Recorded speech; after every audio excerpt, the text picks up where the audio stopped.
नमस्कार, आप देख रहे हैं 5 की बात। मैं हूं नगमा। भारत में नया साल कोविड की तीसरी लहर के साथ शुरू हुआ और साथ साथ लाया दहशत भी, घबराहट भी, क्योंकि तेजी से बढ़ रहे हैं आंकड़े। इस लहर में कोविड के मामले बिल्कुल दिन दूनी रात चौगुनी गति से बढ़ रहे हैं।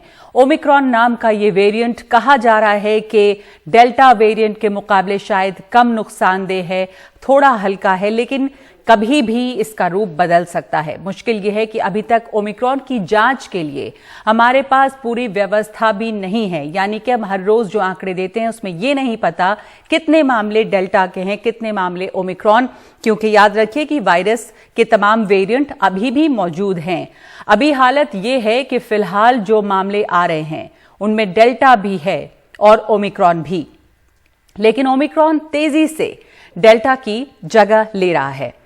महानगरों में 90% ओमिक्रॉन के केस आ रहे हैं, लेकिन संकट यह है कि जिस जीनोम सीक्वेंसिंग से इसका पता चलता है कि ये कौन सा वेरिएंट है, डेल्टा वेरिएंट है, उसका पुराना वेरिएंट है या ये ओमिक्रॉन है, उसके बस 38 लैब हैं, कुल 38 और अभी महीने में 38,000 जीनोम सीक्वेंसिंग की क्षमता ही हमारे पास है। पहले सारे मामलों की सीक्वेंसिंग हो रही थी, लेकिन अब केस जो बढ़ने लगे हैं उसके बाद ये मुमकिन नहीं है।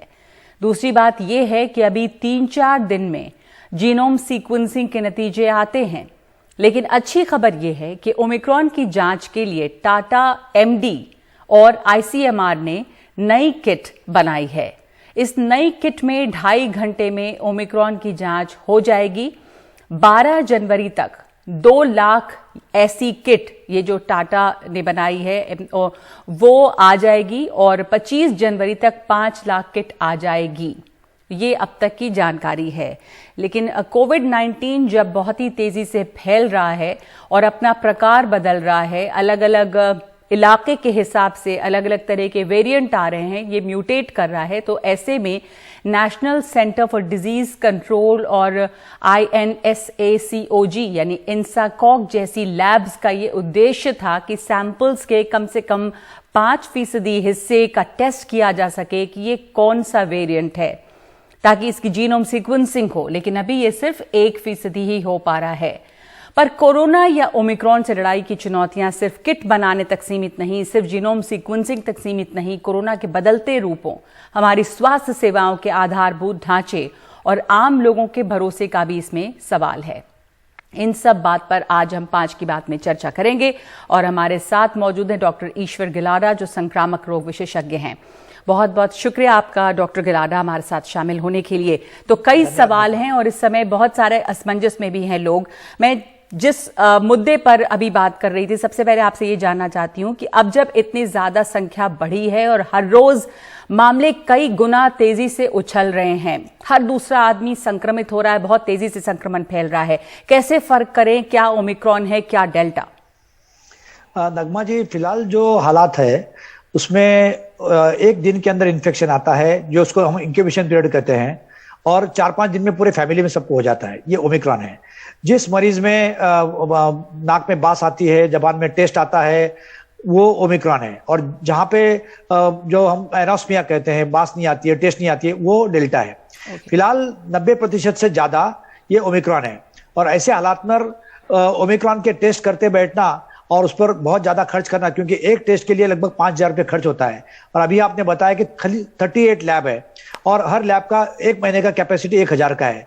तो ऐसे समय हमें क्या करना चाहिए कि हर सिटी से या हर राज्य से हर हफ्ते 100 मामले देखना चाहिए, उसमें ओमिक्रॉन कितना है।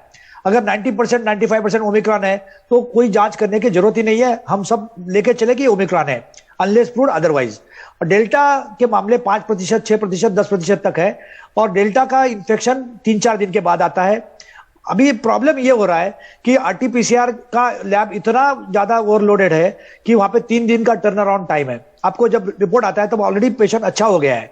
तो हम लोग ये मांग कर रहे हैं कि RAT जो रैपिड एंटीजन टेस्ट है, जो पहले डेल्टा वेव में बहुत खराब मानी जाती थी क्योंकि उसका यील्ड जो है 30 to 40% था, 60% फॉल्स नेगेटिव दिखाता था, ये ओमिक्रॉन में लगभग 90% से ज्यादा यील्ड है। तो इसका मतलब आप किसी भी संक्रमित या संभावित व्यक्ति को ले लो, तो उसका आरएटी करो, पॉजिटिव आता है। तो ऐसे हालात में आरटीपीसीआर के लिए वेट करने का जरूरत ही नहीं है हमें। ठीक है डॉक्टर गिलाडा, आप कह रहे हैं कि इस समय जीनोम सीक्वेंसिंग पर ध्यान ही नहीं देना चाहिए, क्यों, जरूरत नहीं है। ये मानकर हम चलें कि जो बड़ी आबादी है वो ओमिक्रॉन से संक्रमित है, लेकिन इसमें ये भी है कि जब आप टेस्टिंग नहीं करेंगे तो हमारी कैपेसिटी नहीं है, इसलिए हम इस जीनोम सीक्वेंसिंग को नहीं कर रहे हैं। तो जो नए वेरिएंट आते हैं या किस तरह से वेरिएंट म्यूटेट कर रहे हैं, इन चीजों को पता करने की जो क्षमता है उस पर क्या असर पड़ता है। और दूसरे ये कि अभी डेल्टा वेरिएंट भी है, ओमिक्रॉन वेरिएंट भी है। हम हर रोज जब आंकड़े देखते हैं कि इतने हजार यहां पर संक्रमित हो गए या जो पॉजिटिविटी रेट है वो इतना ज्यादा हो गया, उसमें फिर आंकड़े ये भी आते हैं कि इतने लोगों की इससे मृत्यु भी हुई। तो उसमें ये हम अलग नहीं कर सकते फर्क की मृत्यु जो हुई है, जो मौतें हो रही हैं, वो डेल्टा से हो रही हैं या ओमिक्रॉन भी घातक है। आपका सवाल बहुत अहम है। एक तो बात यह है कि जो जांच होती है, टेस्ट होती है, वो एक डायग्नोसिस के लिए होती है, दूसरी रिसर्च के लिए होती है। तो हम लोग दो चीजें मिक्स करते हैं, उसका नुकसान क्या होता है। आज हम बोलते हैं कि हमारे कंट्री में 140 करोड़ लोग हैं, उसमें 3600 ओमिक्रॉन पॉजिटिव है। तो ये कितना गलत मैसेज जाता है कि लोगों को लगता है कि 140 करोड़ में अगर 3600 या 4000 ओमिक्रॉन है तो कोई बड़ी बात नहीं है। लेकिन जब हम बताते हैं कि रोजाना 2 लाख केसेस आ रहे हैं, उसके 90% ओमिक्रॉन है, तो ये क्लियर मैसेज आता है कि उसके 1,80,000 ओमिक्रॉन है, बाकी 20,000 दूसरे हैं। दूसरी बात यह है कि जब ऑक्सीजन की डिमांड होती है वो डेल्टा में ज्यादा है। ओमिक्रॉन में बहुत ही कम ऐसे मरीज हैं जिनको ऑक्सीजन की डिमांड होती है, और जहां भी डिमांड हुई है ऑक्सीजन की, मुंबई में ऐसा पाया गया कि 96% जो ऐसे मरीज है जिसको ऑक्सीजन की डिमांड हुई वो कोमॉर्बिडिटी वाले हैं, 60+ वाले हैं, और जिन्होंने वैक्सीन लिया नहीं है, तो अनवैक्सीनेटेड लोग हैं। तो हमें ये दो फर्क करना चाहिए। और ओमिक्रॉन का जो जांच है, जीनोम सीक्वेंसिंग, उसको रिसर्च के लिए ही रखना चाहिए, इसको रूटीन में लाकर फायदा नहीं है। तो उसके वजह से लोगों को गलत फहमी जा रही है, गलत मैसेज जा रहा है। जी, एक लेकिन आपने बहुत अच्छी बात बताई फर्क करने के लिए कि जिन लोगों में जो सेंस ऑफ स्मेल है, यानी कि महक आना बंद हो जाता है या टेस्ट खत्म हो जाता है, उसको हम माने, क्योंकि पिछले साल ये देखा गया था कि ज्यादातर जो कोविड संक्रमित थे उनमें ये हो रहा था, यानी कि ये डेल्टा वेरिएंट ही था। तो डेल्टा की एक पहचान ये भी है, और ज्यादा डेल्टा में ही शायद ऑक्सीजन की जरूरत पड़ी है या ब्रीदिंग इश्यूज भी हो रहे थे। तो अगर ये नहीं है तो ये ओमिक्रॉन के जो भी सिम्टम्स हैं डॉक्टर, वो उसमें मोटे तौर पे क्या ये जो जुकाम, सर्दी, गले में दर्द, बुखार, और ज्यादातर 3 से 4 दिनों में लोग ठीक भी हो रहे हैं, आप लोग क्या देख रहे हैं? सिम्टम में जाने से पहले मैं आपको बता दूं कि एक हांगकांग की स्टडी है, उस स्टडी में ये ऐसा पता चला है कि ओमिक्रॉन वायरस या वेरिएंट जो है वो अपर पार्ट ऑफ लंग में, upper part of respiratory tract में 70 गुना ज्यादा रिप्लिकेट होता है, और लंग्स में 10 गुना कम रिप्लिकेट होता है। और इसीलिए लंग का इन्वॉल्वमेंट ओमिक्रॉन वेरिएंट में कम है, और इसीलिए ऑक्सीजन की डिमांड भी ओमिक्रॉन में कम है। तो हमें मोटे तौर पर क्या सिम्टम मिलते हैं? हेडेक होना, सर दर्द, बुखार आना, बदन दर्द होना, एक्सट्रीम डिग्री का बैकएक होना, और किसी किसी को लूज मोशन होना। इसके सिवा बहुत ज्यादा थोड़ी सी गले में खराश होती है, गले में खिचखिच होती है, और वो 3-4 दिन चलती है, और 3-4 दिन में व्यक्ति सेटल हो जाता है। और ये एक दिन में शुरू होता है, 3-4 दिन में सेटल हो जाता है, इसलिए पता चलता है कि ये ओमिक्रॉन है। जो डेल्टा था वो 1 हफ्ते, 10 दिन, 15 दिन चलता था, और उसके अंदर बहुत लोगों को ऑक्सीजन की रिक्वायरमेंट होती थी। 93, 94, उसमें हमने माइल्ड, मॉडरेट, सीवियर बताया गया। तो उसमें हमने बताया कि 94 के जब नीचे जाता है, 91 तक जाता है, 91 से नीचे जाता है तो हमें क्या करना है, और हॉस्पिटलाइज ज्यादा करना पड़ता था। अब इसमें हॉस्पिटलाइजेशन कम है, सीवियर इलनेस कम है, लंग का इन्वायरमेंट बहुत कम है, इसलिए बंबई के कई अस्पतालों में उन्होंने सिटी स्कैन करना भी बंद कर दिया। क्योंकि पहले जब सिटी स्कैन करते थे डेल्टा के समय, ऑलमोस्ट 90% सिटी स्कैन में कुछ ना कुछ आपको मिलता था। अभी सिटी स्कैन में 10% में भी कुछ नहीं मिलता है आपको। जी, एक और बात, इससे पहले कि हम ये चर्चा यहाँ पे बंद करें, आज से booster dose healthline workers, frontline workers, डॉक्टरों, तमाम लोगों को शुरू हो रही है। साथ साथ जो वैक्सीन है उसको लेकर बहुत संशय अभी भी और बहस इस बात पे कि जब वैक्सीनेटेड लोग हैं तो उसके बाद भी ओमिक्रॉन से वो संक्रमित तो हो रहे हैं, बल्कि डेल्टा से भी हो रहे होंगे, कुछ तो डेल्टा भी है। तो बूस्टर डोज से कितना फर्क पड़ेगा, और क्या तीसरी डोज बूस्टर ले लेने के बाद कितना % क्या श्योरिटी के साथ कहा जा सकता है कि संक्रमित होने के चांसेस जो हैं वो कम होते हैं? ये हमेशा होता है कि ये दिल मांगे मोर। आपको कुछ मिल रहा है तो आपको लगता है अच्छा मिलना चाहिए, mRNA मिलना चाहिए, दूसरा मिक्स एंड मैच मिलना चाहिए। अब फिलहाल नहीं है। तो अगर आप स्टडी देखेंगे यूके की, तो जहां पे 2 डोज उन्होंने एस्ट्राजेनेका लिया, यहाँ पे कोविशील्ड एस्ट्राजेनेका। इंडिया में 90% लोगों ने कोविशील्ड लिया है। तो जब दूसरा डोज लेकर 6-7 महीने हो गए तो उनका एंटीबॉडी लेवल बहुत नीचे जाता है। और जब तीसरा डोज देते हैं तो लेवल बढ़ जाता है। तो जो प्रोटेक्शन है 2 डोज लेने वाले को लगभग 40% इन्फेक्शन से प्रोटेक्शन है, लेकिन 60% हॉस्पिटलाइजेशन से और डेथ से प्रोटेक्शन है। लेकिन जब तीसरा डोज देते हैं ये प्रोटेक्शन आपका बढ़ के 60% इन्फेक्शन का होता है और 80 to 90% हॉस्पिटलाइजेशन और डेथ का प्रोटेक्शन होता है। और इसीलिए हमें फ्रंटलाइन वर्कर या 60+ के लोगों को ये देना जरूरी है ताकि उनको हम बचा सके। लेकिन इंडिया में प्रॉब्लम क्या हुआ है कि 60+ में 12 करोड़ लोगों ने पहला डोज लिया है, 9 करोड़ लोगों ने सेकंड डोज लिया है, 3 करोड़ लोगों ने सेकंड डोज लिया नहीं है। और जो 9 करोड़ लोगों ने सेकंड डोज लिया है उसमें के 6 करोड़ लोग ऐसे हैं कि जिन्होंने पिछले 8-10 महीने में 8-9 महीने में डोज लिया है सेकंड डोज, तो वो बूस्टर के लिए एलिजिबल नहीं है। तो जो हमारी कैप्टिव पॉपुलेशन है, जो इंपॉर्टेंट पॉपुलेशन है जिसको हमने बचाना चाहिए, उसको हम लोग बूस्टर डोज नहीं दे सकते। इसलिए हम ये मांग कर रहे हैं कि जो आपको एस्ट्राजेनेका या कोविशील्ड के अंदर का गैप था, जो 12 से 16 हफ्ते का गैप था, 4 महीने से हम डिमांड करें कि वो गैप कम कर दो ताकि सेकंड डोज लोग जल्दी ले सके, और सेकंड डोज लेंगे तभी आप 9 महीने गिन के थर्ड डोज देंगे। और तीसरी बात यह है कि ये जो 60+ पॉपुलेशन है उसको 9 मंथ का जो क्राइटेरिया लगाया वो निकाल दो, क्योंकि वो 9 मंथ का क्राइटेरिया गलत है। जिन लोगों ने सेकंड डोज 5-6 महीने पहले भी लिया है उनको आप प्रोटेक्ट करो, क्योंकि ऑलरेडी काफी लेट हो गया। एक्चुअली 1-1.5 महीने पहले देना चाहिए था। जब हम पीक पे जाएंगे तब लोग वैक्सीन लेंगे, उसका ज्यादा फायदा नहीं होगा। बहुत बहुत धन्यवाद आपका डॉक्टर ईश्वर गिलाना हमसे बात करने के लिए। और आज से देश में हेल्थ वर्कर्स, फ्रंटलाइन वर्कर्स और डॉक्टरों की सलाह पर 60 साल से अधिक उम्र के लोगों को प्रिकॉशन डोज दिया जा रहा है। लेकिन इस समय आपको एक दूसरी खबर पे ले चलते हैं। पंजाब के मुख्यमंत्री चरणजीत सिंह चन्नी एक प्रेस कॉन्फ्रेंस कर रहे हैं और आपको हम ले चलते हैं इस प्रेस कॉन्फ्रेंस पे। ਇਹਦੀ ਪੜ੍ਹਾਈ ਲਿਖਾਈ ਇੱਕ ਸੌਫਟਵੇਅਰ ਇੰਜੀਨੀਅਰ ਹੋਣ ਦੇ ਨਾਤੇ ਇਹਨੂੰ ਬਹੁਤ ਮਦਦ ਕਰੇਗੀ। ਤੁਹਾਡੇ ਨਾਲ ਚੱਲਣਗੀਆਂ। ਔਰ ਇੱਕ ਗੱਲ ਹੋਰ ਇੰਸ਼ੋਰੈਂਸ ਦਿੰਨੀ ਹੈ ਸਰ ਮੈਂ, ਮੋਗਾ ਇੱਕ ਰਿਕਾਰਡ ਤੋੜ ਜਿੱਤ ਪ੍ਰਾਪਤ ਕਰੇਗੀ ਸਾਡੀ ਭੈਣ। ਸਾਡੀ ਮੋਗੇ ਦੀ ਇੱਕ ਵੋਟ ਮੈਂ ਤੁਹਾਨੂੰ ਦੱਸਦੀ ਹਾਂ ਮਾਲਿਕਾ ਨੂੰ, ਆਪਣੀ ਧੀ ਨੂੰ, ਆਪਣੀ ਭੈਣ ਨੂੰ ਤੇ ਆਪਣੀ ਨੂੰਹ ਨੂੰ ਜਾਏਗੀ ਸਰ। ਔਰ ਮੋਗੇ ਦਾ ਨਾਂ ਜਿਹੜਾ ਨਾ ਤੁਸੀਂ ਪੰਜਾਬ ਦੇ ਸੁਨਹਿਰੀ ਪੰਨਿਆਂ 'ਚ ਲਿਖੋਗੇ। ਮੈਂ ਤੁਹਾਨੂੰ ਇਹ ਵਿਸ਼ਵਾਸ ਦਿਵਾਨੀ ਹੈ ਜੀ। ਸਮੇਂ ਦੇ ਵਿੱਚ ਜਿੰਨਾ ਵੀ ਇੱਜ਼ਤ ਮਾਣ ਇਸ ਪਰਿਵਾਰ ਨੂੰ ਦੇ ਸਕੀਏ, ਇਹਨਾਂ ਨੂੰ ਦੇ ਕੌਣ ਸਕਦਾ ਹੈ? ਇਹਨਾਂ ਦੀ ਤਾਂ ਸੰਗਤ ਹੀ ਇਹੋ ਜਿਹੀ ਹੈ ਜਿਹਦੇ ਨਾਲ ਲੱਗਣਗੇ ਉਹਦੀ ਇੱਜ਼ਤ ਮਾਣ ਸਨਮਾਨ 10 ਗੁਣੇ ਵਧੂਗਾ। ਵਾਹ। ਕੁਰਸੀਆਂ ਕਦੇ ਵੀ ਕਿਸੇ ਨੂੰ, chairs don't grace men and women but men and women grace those chairs। ਇਹ ਕੁੜੀ ਜਿਸ ਕੁਰਸੀ ਦੇ ਉੱਤੇ ਵੀ ਬੈਠੂਗੀ ਇਹਨੂੰ ਜਿਹੜਾ ਵੀ ਅਹੁਦਾ ਦੇਾਂਗੇ ਉਹਨੂੰ ਭਾਗ ਲਾਏਗੀ।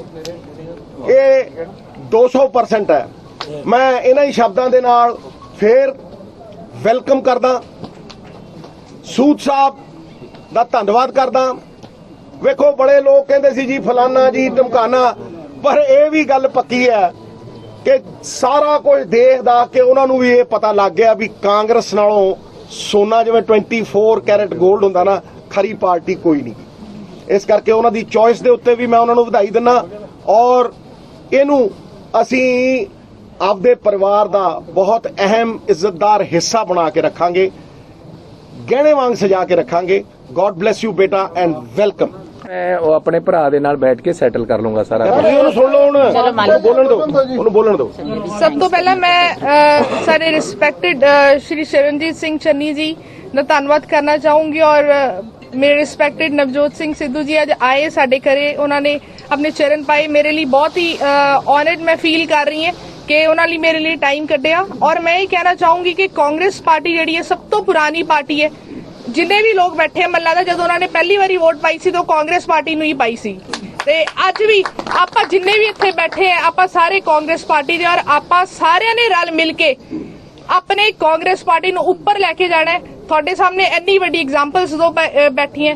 ਤੁਸੀਂ ਦੇਖੋ, ਜੇ ਆਪਾਂ ਗੱਲ ਕਰੀਏ 100 ਦਿਨਾਂ ਦੇ ਵਿੱਚ ਚੰਨੀ ਜੀ ਨੇ ਉਹ ਕਮਾਲ ਕਰਤਾ ਕਿ ਲੋਕ ਦੇ ਹਰ ਕਿਸੇ ਦੇ ਮੂੰਹ ਤੇ ਨਾਮ ਹੈਗਾ ਜੀ ਚੰਨੀ ਜੀ, ਚੰਨੀ ਜੀ। ਆਮ ਇਨਸਾਨ ਦੇ ਨਾਲ ਕਿਵੇਂ ਮਿਲੇ। ਸਿੱਧੂ ਜੀ ਦੀ ਦੇਖੋ ਕਿੰਨਾ ਉਹਨਾਂ 'ਚ ਜ਼ੀਲ ਹੈਗਾ ਵਾ, ਹਮੇਸ਼ਾ ਉਹਨਾਂ ਨੂੰ ਹੁੰਦਾ ਕਿ ਮੈਂ ਕੁਛ ਨਾ ਕੁਛ ਕਰਾਂ। ਤੁਸੀਂ ਸਾਰੇ ਮੈਨੂੰ ਜਾਣਦੇ ਹੋ, ਮੈਂ ਮੋਗੇ ਦੀ ਧੀ ਹਾਂ। ਮੈਂ ਤੁਹਾਨੂੰ ਇੱਕ ਐਗਜ਼ਾਮਪਲ ਦੇਣਾ ਚਾਹੂੰਗੀ।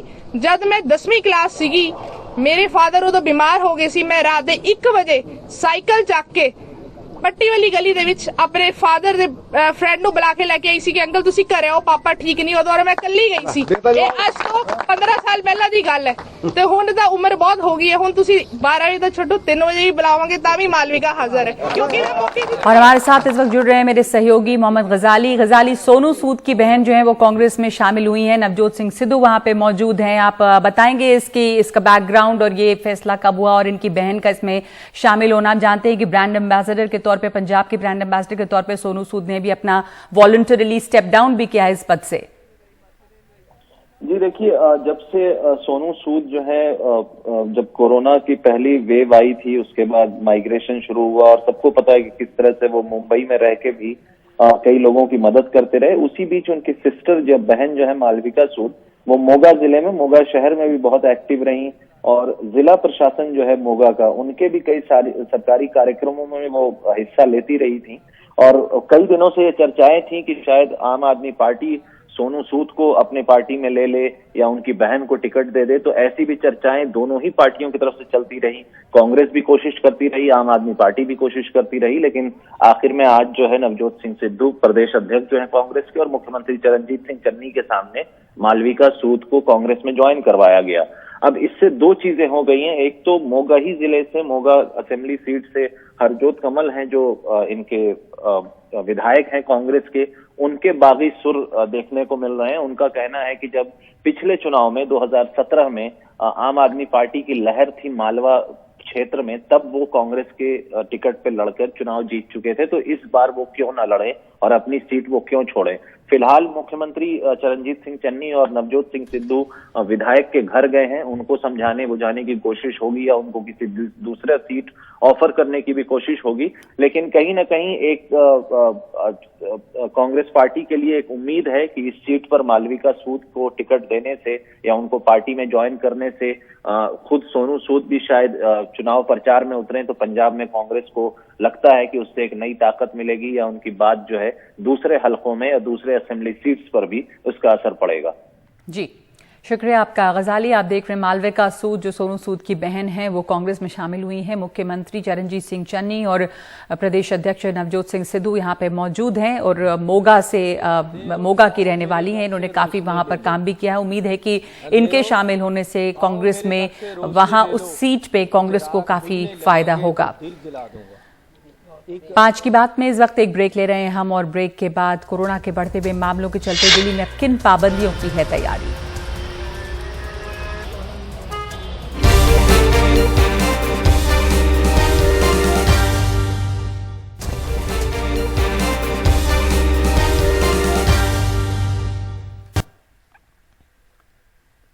दिल्ली में कोरोना के तेजी से बढ़ते हुए मामलों को देखते हुए कुछ और पाबंदियां लग सकती हैं। आज दिल्ली डिजास्टर मैनेजमेंट अथॉरिटी की अहम बैठक हुई है और सूत्रों के मुताबिक दिल्ली में रेस्टोरेंट में बैठकर खाने पर पाबंदी लग सकती है। रेस्टोरेंट से होम डिलीवरी और टेक अवे की सुविधा जारी रहेगी।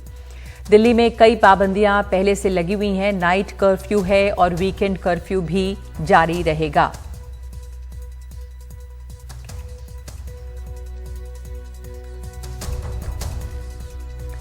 बीजेपी और सपा पर बरसे बीएसपी महासचिव सतीश चंद्र मिश्रा। एक ब्रेक के बाद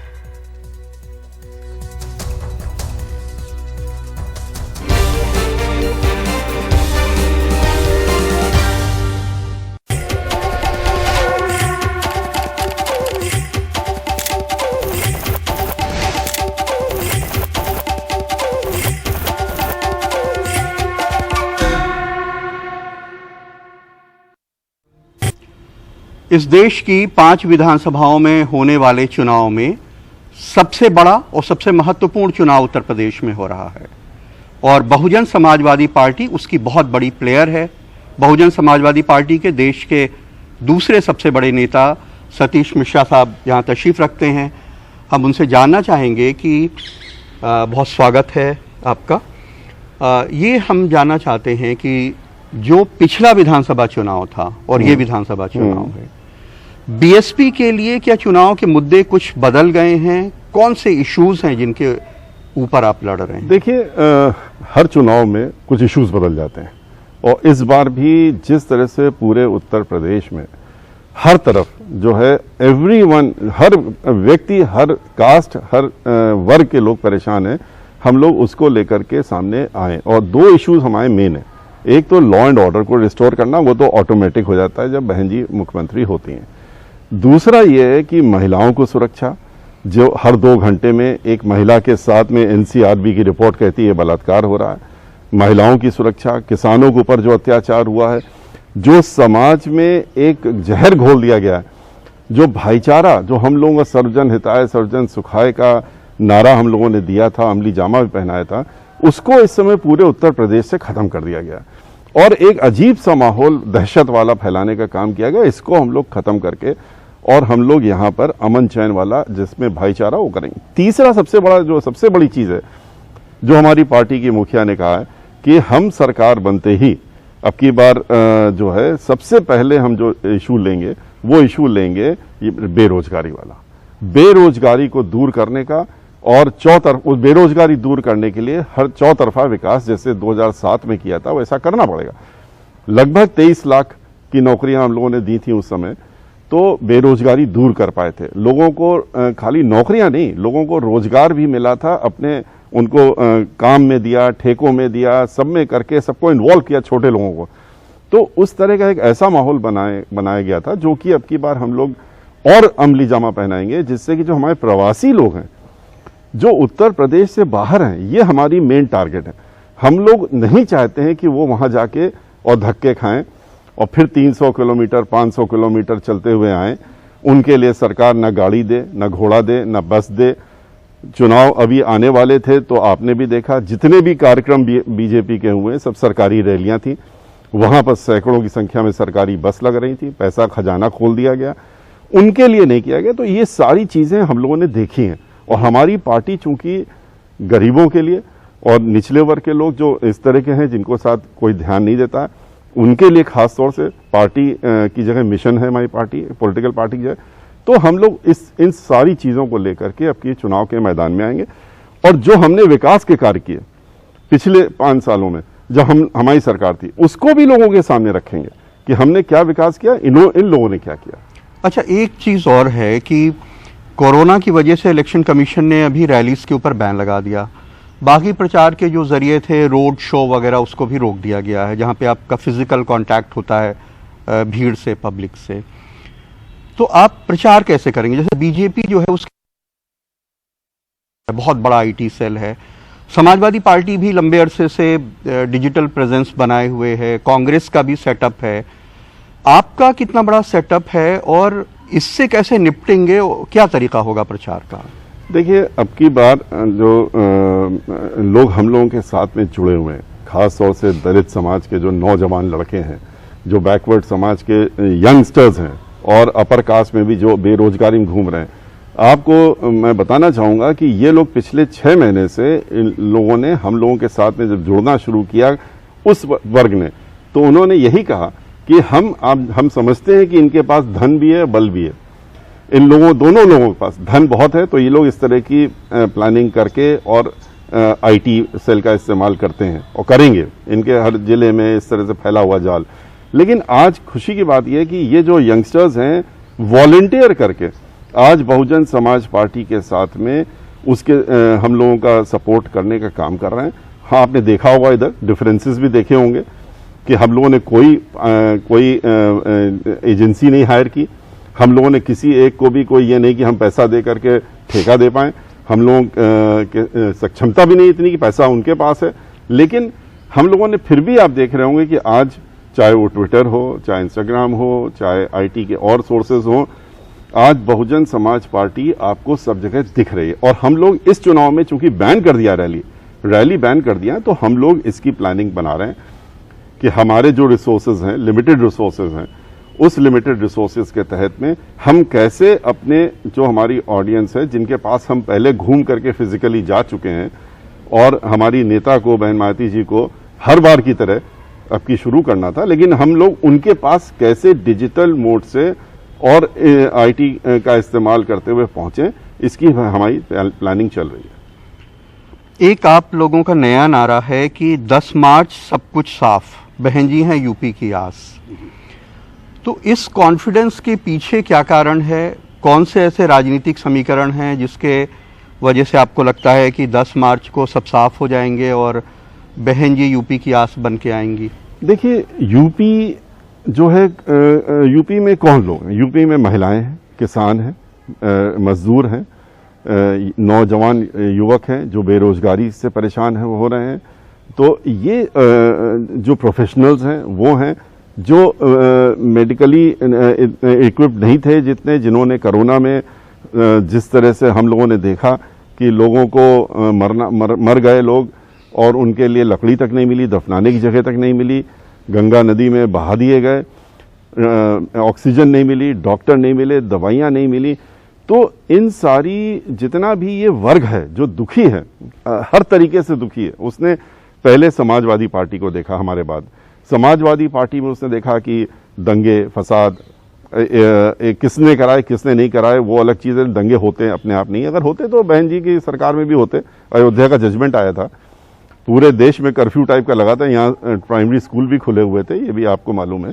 और आज जो है पूरा हर वर्ग, जितना वर्ग है, चाहे वो दलित वर्ग हो, चाहे वो बैकवर्ड वर्ग हो, चाहे ब्राह्मण समाज के लोग हों, जो कि अपर कास्ट में जिनकी 500 से ज्यादा हत्याएं हो गई, 100 से ज्यादा इनकाउंटर हो गए, तो वो सारे लोग मिलकर के, और ये मैं इसलिए कॉन्फिडेंस से आपसे कह रहा हूं कि अब की बार ये सब साफ हैं, और क्योंकि बहन जी सबकी आस है, क्योंकि हम पूरे 75 जिलों में पहले घूमे, उसके बाद दोबारा फिर घूमे, तो जो हमने वहां से फीलिंग देखी है, जो लोगों का फीडबैक देखा है, जिस तरह से बगैर बुलाए हुए लोग अपने साधनों से वहां पर आए हैं, और एक दो की उसमें नहीं आए, आप लोगों के पास तो सब मीटिंग्स के यूट्यूब में सब पड़ा हुआ, आप देख लेंगे, खुद भी देख लेंगे, हजारों की संख्या में लोग आए। जितने ये लोगों की सरकारी रैलीज थी उससे अगर कंपेयर करेंगे तो 10 गुना ज्यादा लोग आए हमारे में। तो नहीं, जो ब्राह्मण सम्मेलन की बात आप कर रहे हैं, तो आप देखिए समाजवादी पार्टी ने भी प्रबुद्ध वर्ग सम्मेलन के नाम से सम्मेलन शुरू किया। उनके कुछ नेताओं ने जगह जगह उन्होंने परशुराम जी की एक मूर्ति भी बहुत बड़ी यहाँ लखनऊ में लगा दी। फिर बीजेपी ने अभी अपने तमाम ब्राह्मण नेताओं को दिल्ली बुलाया, उनके साथ मीटिंग की, फिर उनको कुछ काम असाइन किया। फिर उन्होंने भी एक मूर्ति यहाँ कहीं सरोजनी नगर में लखनऊ में एक उन्होंने भी लगा दी। और बीजेपी के एक नेता ने कहा कि भगवान उसका साथ देते हैं जो हमेशा उनको याद करता है, बाकी लोग जो हैं सिर्फ चुनाव के टाइम याद कर रहे हैं। तो ब्राह्मण आपके साथ जुड़ेगा, इस कॉन्फिडेंस की क्या वजह हो सकती है कि वो योगी जी के साथ क्यों नहीं जाएगा, जो बीजेपी को जो पहले ब्राह्मण बनियों की पार्टी के नाम से ही पुकारा जाता था, या समाजवादी पार्टी के साथ क्यों नहीं जाएगा जो आपके बाद से प्रबुद्ध वर्ग सम्मेलन कर रहे हैं, उनके कई एमएलएज लगाएगा इस काम में? देखिए, प्रबुद्ध वर्ग सम्मेलन हमने जब शुरू किया 23 मार्च से अयोध्या से, 23 जुलाई से आप भी थे वहां पर, ये लोग ब्राह्मण समाज के लोग किस तरीके से स्वयं निकल करके आए थे, और आने के बाद हमने पूरे प्रदेश में 75 जिलों में किया। जब हमने कार्यक्रम खत्म कर लिया तब इन लोगों को लगा कि नहीं, ये ब्राह्मण समाज के तो हजारों की संख्या में इन सारे सम्मेलनों में बीएसपी के गए। इन्होंने कहा हम भी शुरू करेंगे। समाजवादी पार्टी में क्या हुआ, समाजवादी पार्टी जब आई तो वो तो एक वर्ग के लिए काम करने लगी, एक पर्टिकुलर कास्ट के लिए वर्क करने लगी। वो सबको मालूम है, सब जगह पूरा शुरू से आखिर तक मालूम पड़ रहा है कि वहां सब जन चल रहा था, यहाँ एक जन चल रहे हैं। रिएक्शन में क्या हुआ कि ब्राह्मण समाज को बिल्कुल किनारे कर ही नहीं किया, बल्कि बेइज्जत भी किया। राजा राम पांडे जी मंत्री थे इनके, और मंत्री के बाद उनको किस तरह बेइज्जत करके निकाला मंत्रालय से, उसके बाद उनकी डेथ भी हो गई शौक में। ब्राह्मण समाज उनसे नाराज हुआ। उसके बाद वो बीजेपी आ गई। बीजेपी में उन्होंने सोचा कि ये राम का नाम लेते हैं, ये मुखौटा ओढ़ते हैं, ये कहते हैं कि हम तो धर्मात्मा हैं, उस तरह के कपड़े भी पहनते हैं, तो उन्होंने सोचा शायद ये हमारा ख्याल रखेंगे, लेकिन उनके साथ चले गए। नतीजा क्या निकला, राम को तो उन्होंने मंदिर तो बनाया नहीं। 3 साल हो गए, मैं तो 23 जुलाई को गया था, देखने गया था, 3 साल हो रहे हैं, अभी वहां न्यू भी नहीं बनी है तो मंदिर क्या बनेगा। और लाखों करोड़ों रुपया आपने इकट्ठा कर लिया। तो अब ब्राह्मण देख रहा है, वो देख रहा है कि किस तरह से पूरे उत्तर प्रदेश में, चाहे आप बनारस चले जाइए, मंदिर तोड़ दिए, अब वो पर्यटन स्थल बन गया। विंध्याचल में जाइए, मैं तो गया 2 बार, अभी जब जा रहा हूं देखता हूं और विध्वंस हो गया। और राम को वोट की चीज मानते हैं, हम लोग वोट की चीज नहीं मानते हैं, हम लोग उनको आस्था की चीज मानते हैं। हमारे आस्था के वो हमारे ईश्वर है।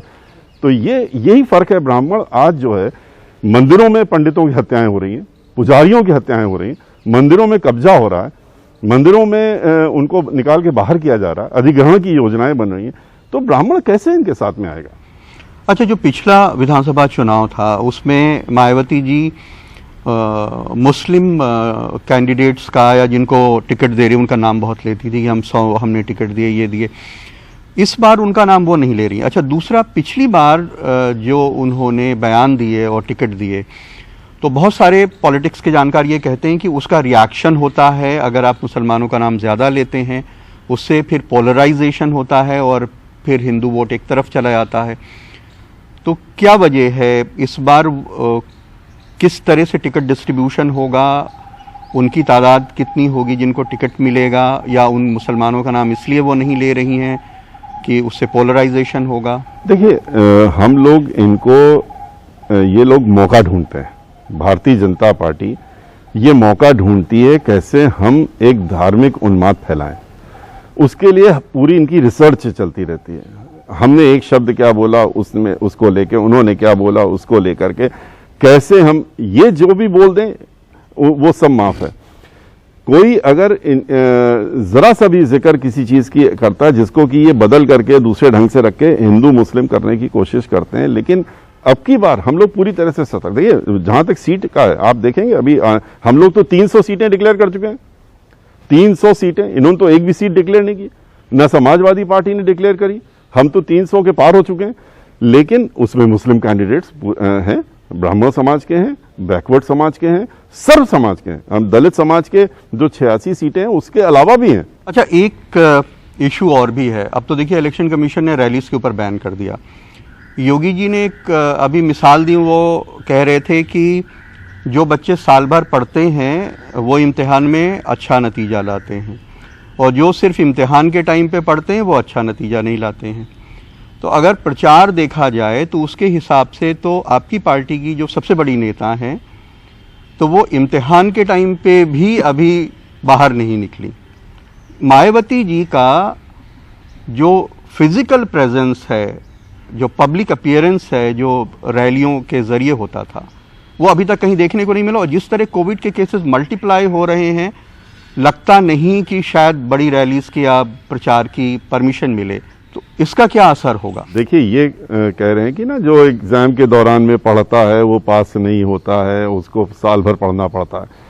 फर्क इतना है खाली इसमें और बहुजन समाज पार्टी की तरफ से हम ये कहना चाहेंगे कि आप साल भर खाली अगर जाति, धर्म, नफरत इस तरह की पढ़ाई करके और उसकी पर्चियां, उनके फॉर्मूले नोट करके नकल करने के लिए चुनाव के समय उसको तैयार करते रहेंगे तो उससे आप चुनाव नहीं जीत सकते हैं, ना पास हो पाएंगे। उसके लिए आपको क्या चाहिए होता है कि सालों साल, दसियों साल लोगों को उनको समझना पड़ता है, आम जनता का दिल समझना पड़ता है, गरीब, दलित, बैकवर्ड, किसान, महिला, बच्चे, बेरोजगार, जो ये स्टूडेंट्स हैं, इनको, टीचर्स, इनको देखना पड़ता, उनको रीड करके उनको पढ़ना पड़ता, उनको समझ करके अपने दिल में उसकी तैयारी करके, और तब मैदान में जो आता है जीत उसकी होती है। ये नकल से जीत नहीं हो पाएगी, और वो भी इस तरह की नकल जैसा कि हमने अभी आपसे कहा। देखिए, आप यूपी बीजेपी से चुनाव लड़ रहे हैं, लेकिन उसके सबसे बड़े नेता मोदी जी 12 बार उत्तर प्रदेश अक्टूबर से आ चुके हैं, तकरीबन 18 कार्यक्रमों में शामिल हो चुके हैं। 13,700 किलोमीटर वो कह रहे हैं कि उन्होंने जन विश्वास यात्रा निकाल दी है और कुछ 400 जनसभाएं कर दी हैं। नड्डा जी आ चुके हैं, अमित शाह जी आ चुके हैं, योगी जी प्रचार कर रहे हैं। तो एक पब्लिक को ये तो लगेगा ही कि जब इतने नेता प्रचार कर रहे हैं तो मायावती जी क्यों नहीं निकल रही हैं? देखिए, उनको निकलना था, अभी निकलना था, लेकिन अगर कोविड प्रोटोकॉल को लेकर के और इलेक्शन कमीशन ने बंद कर दिया, वरना तो उनकी हर जिले पे मीटिंग होनी थी, रैली होनी थी। वो बात दूसरी है कि सिचुएशंस वो ऐसी आती हैं कि उसके हिसाब से चेंज करना पड़ता है। लेकिन जो इनकी बात कर रहे हैं, हम तो, आप फिर वही देखिए, मैं पार्टी का राष्ट्रीय महासचिव हूँ, मैंने 43,000 किलोमीटर बाई कार चला। ये लोग तो हेलीकॉप्टर से आते हैं, सरकारी प्रोग्राम करते हैं, सरकारी धन लगाते हैं, वहां पर बटन दबाते हैं और कहते हैं कि ये हम अगले 5 साल में आपको देंगे। उस तरह के कार्यक्रम की क्या वैल्यू है? वो रैली नहीं है, वो तो सरकारी एक प्रोग्राम है जिसमें कि आ करके आप वोट की भी अपील कर रहे हैं, जो कि गलत है, जो कि नहीं होना चाहिए। अगर आपने अपना बीजेपी का पैसा लगाया हो, आप वोट मांगिए, आप रैली करिए, आप तब दिखाइए कि हम रैली कर रहे हैं। लेकिन यहां पर तो आप जितने भी ये प्रोग्राम है उसमें आखिरी में 3 दिन में तो जो मुख्यमंत्री जी हैं वो तो थक गए दौड़ते दौड़ते, उन्होंने 15 जगह जाके बटन दबाया। एक चीज ये भी होती है, आप देखिए कि आपने 23 जुलाई से प्रचार शुरू कर दिया और शायद हमको लगता है शायद सबसे पहली पार्टी आप रहे हमारे होंगे शुरू हुआ जो इलेक्शन में आप प्रचार अपने अयोध्या में शुरू किया, हम लोग वहां थे। उसका नतीजा क्या होता है? जैसे आपने प्रचार किया, आपकी पत्नी ने भी प्रचार किया और भी लोगों ने किया, तो जो लोग जैसे ये पार्टी छोड़ के गए हैं, ये जो दलित नेता वगैरह, वो कई बार कहते हैं कि ये तो पार्टी को ब्राह्मणों ने हाईजैक कर लिया है। और एक ऐसे टाइम पे कि जब बहन जी निकल नहीं पाई, अब कोविड की वजह से बैन लगा दिया गया, तो फिर उनका ये कहना होता है कि ये पार्टी जो दलितों की पार्टी थी उसको सिर्फ ब्राह्मण लोग चला रहे हैं। देखिए, यही मैंने कहा ना कि हम लोग जो निकले हैं, हम निकले या हमारा परिवार निकला, हमारे परिवार में कोई भी, चाहे हमारी पत्नी हो चाहे हमारा लड़का हो, कोई भी चुनाव के मैदान में नहीं है और ना चुनाव लड़ रहे हैं, ना किसी पोस्ट में है और ना कोई पोस्ट ले रहे हैं और ना कोई लेने जा रहे हैं कि कोई पोस्ट बीएसपी के लेने जा रहे हैं। हम लोग, हमारा परिवार अन्य लोगों की तरह बहन जी को, जिनके साथ में हम जुड़े हुए हैं, अपनी पार्टी के साथ में जुड़े हैं, अपना दायित्व मानते हुए, उन लोगों की तरह नहीं जो धोखा देने का काम करते हैं। हम लोग पूरी तरीके से पार्टी को जिताने के लिए लगे हैं। नहीं, तो इसकी क्या वजह है? क्या अपर कास्ट बायस है या आपको लगता है कि ये कुछ सरकार का दबाव है? क्या कारण है कि आपको लगता है आपको स्पेस नहीं मिल रही है? प्रेशर, देखिए, मीडिया ग्रुप्स को हम लोग इसलिए दोष नहीं दे पाते हैं क्योंकि वो किसके हाथों में अब आजकल चला गया है। बिजनेस ग्रुप्स कौन से हैं जो चला रहे हैं, वो बिजनेस ग्रुप्स हो गए हैं। आप एनडीटीवी की बात छोड़ दीजिए, जिन्होंने सब कुछ झेला है और झेलने के बाद भी आज भी झेल रहे हैं और वो डटे हुए हैं। कुछ और भी ग्रुप्स हैं, लेकिन बाकी के ऊपर तो इतना प्रेशर डाल दिया उन्होंने, और प्रेशर डाल करके उनसे जो चाहते हैं उतना ही दिखवाते हैं। उनको सूट करता है कि हम 2 दिख रहे हैं तो वो 2 दिखवा रहे हैं, तीसरे को दिखा नहीं रहे। जब तीसरा 2007 में क्या हुआ था आपको तो याद होगा। 2007 में जो ये सर्वे चल रहे थे, मैक्सिमम जो सीट दिखाई थी, बड़े किसी ने हम लोग पर एहसान करते हुए, पहले 22 थी, फिर 25 हुई, 47 दिखा दी थी और कहा 47 सीट आप जीत रहे हैं। हम लोग जब पूर्ण बहुमत की सरकार आए, बोले कहीं चूक हो गई। तो अब की बार भी ऐसी ही चूक होने वाली है। तो इस बार आखिरी सवाल आपसे बस ये है कि कितनी सीटें आपको मिलने वाली हैं आपको लग रहा है, और दूसरे और तीसरे नंबर पे कौन रहेगा आपके मुताबिक? देखिए, हम इतना कह सकते हैं, हम ये नहीं कहेंगे, हम उस तरह की बयानबाजी नहीं करेंगे कि हम 400 सीटें जीत रहे हैं। हम लड़ भी नहीं रहे 400 में, वो कहते हैं 400 में जीत रहे हैं। हम 370 जीत रहे हैं, लड़ भी नहीं रहे, क्योंकि अभी तो सहयोगी लोग हैं, वो तो कहेंगे आप 400 पे अगर आप जीत रहे हो तो हम किस पे जीत रहे हैं। हम लोग जो हैं पूर्ण बहुमत की सरकार निश्चित रूप से बना रहे हैं, निश्चित रूप से बना रहे हैं, और 2007 में जितनी सीटें थीं उससे कहीं ज्यादा सीटें ला करके अब की बार पूर्ण बहुमत की सरकार बहुजन समाज पार्टी की बनेगी, और बहन मायावती जी जो है 5वीं बार उत्तर प्रदेश की मुख्यमंत्री बनके इतिहास बनाने का। और दूसरे तीसरे नंबर पे कौन रहेगा? देखिए, दूसरे तीसरे में तो ये लोग आपस में जो टेलीविजन में सब दिखाई रहे, लड़ रहे हैं आपस में। हमें लग रहा है कि एक दिन हमने कहा, बोले कि आपको नहीं दिखा रहे हैं, तो हमने कहा ये आपस में दोनों लड़ रहे हैं, दिखा रहे हैं दूसरे तीसरे के लिए, पहले वाले को नहीं दिखा रहे हैं। सतीश मिश्रा साहब, बहुत बहुत शुक्रिया हमें वक्त देने के लिए। तो ये थे सतीश मिश्रा साहब, जिन्हें पूरा भरोसा है कि बीएसपी इस बार उत्तर प्रदेश में सरकार बना रही है।